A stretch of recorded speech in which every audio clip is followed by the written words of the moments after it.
Good morning বন্ধুরা, কেমন আছো সবাই বলো? আশা করি সবাই খুব ভালো আছো। আমি খুবই ভালো আছি। তো দেখো সকাল সকাল আমার কাজবাজ শুরু হয়ে গেছে। তো ভোর 5:30টায় আমার ঘুম থেকে উঠতে হয়, যেহেতু আমাদের এখানে 6টার সময় জল দেয়। আর আমার ছেলেমেয়েরা রাতে খুব নোংরা করে ঘরদোর, আমি ওদের সাথে পারি না। তো সকাল সকাল ওরা দেখো সব শুয়ে আছে, এখনো বিছনা থেকে কেউ উঠিনি। আর তোমাদের দাদাভাই কাজে বেরিয়ে গেছে, তো আমি সকাল সকাল দেখো ঘর ঝাড় দিয়ে বাইরে বার করে তো থালা বাসন নিয়ে বাইরে বেরিয়ে গেছি, থালা বাসন আর জামা প্যান্ট নিয়ে। তো দেখো আমার কাজ শুরু হয়ে গেছে।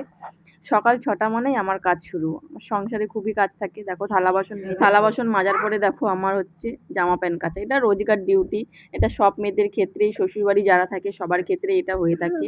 তারপর জলের বোতল পড়তে পড়তে দেখলাম যে বাইরে বৃষ্টি, খুবই গুড়ি গুড়ি বৃষ্টি পড়ছে। তো আকাশের দিকে তো তাকিয়ে দেখলাম বৃষ্টি ভালোই। জামা প্যান্ট তো রোজ ধুতেই হবে বলো, নাহলে তো জমে যাবে। অত জামা প্যান্ট, 4জন মানুষের জামা প্যান্ট তো রোজ ধুতেই হবে। তো জামা প্যান্টগুলো আমারগুলোই আজকে সব ধুচ্ছিলাম, তার ছেলে মেয়েরটাও ধুয়েছি। ওদেরটা একটু বেলায় ধোবো, যেহেতু 1 ঘন্টায় জল থাকে। 1 ঘন্টা জলের মধ্যে আমার সব কাজ করতে হয়। জল ভরা, বাথরুমের জল ভরা, ড্রাম ভরা, খাবার জল ভরা, থালা বাসন মাজা, সব কিছু ওইটুক জলের 1 ঘন্টা জলের মধ্যে আমাদের সব কাজ করতে হয়। সকাল 6টায় আমাদের জল আসে, 7টার মধ্যে আমাদের চলে যায়।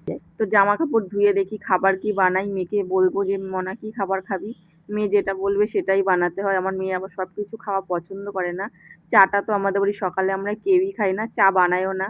কেউ যদি আসে না বন্ধুরা আমাদের বাড়িতে, তাহলে আমার চা বানাতে খুবই কষ্ট। চাটা খায় না বলে চা বানাতেও খুব কষ্ট। আমার তো চা বানাতে ইচ্ছাই করে না। কেউ যদি কুটুম বাড়িতে আসে, অন্য কোনো খাবার বানাই, তোমাদের দাদাভাইকে বলে দিই তুমি চাটা বানিয়ে দিও। তারপরে দেখো প্রথমেই তো আমি ঘর ঝাড় দিয়ে বার করে দিয়েছিলাম, তো তখন আর উঠোন ঝাড় দিতে পারিনি। তোমাদেরকে প্রথমেই তো বলেছি আমাদের এখানে 1 ঘন্টা জল আসে। তো আমি ঘর ঝাড় দিতে দিতে দেখি এদিকে জল চলে এসছে। তারপরে জলের কাজগুলো করে নিয়েছি, করে নিয়ে দেখো উঠোন উঠোন বাড়ি ঝাড় দিচ্ছি। উঠোন বাড়ি ঝাড় না দিলে বললো, একটা সংসারে তো সবাই জানে যে উঠোনটার ঘরটা ঝাড় দেওয়া সকালবেলা মেন, কিন্তু কি করব বলো, আমাদের উঠোনটা আগে ঝাড় দেওয়া হয় না। তারপর দেখো বাইরেটাও ঝাড় দিয়ে দিলাম, কেননা রাস্তার সামনে যদি বাড়ির সামনে যদি নোংরা থাকে দেখতে কেমন লাগে বলো। ওই দেখো আমাদের এখানে কালকে রাত্রে বৃষ্টি হয়েছিল, জল জমা হয়ে গেছিল, জলগুলোও ঝাড় দিয়ে দিলাম।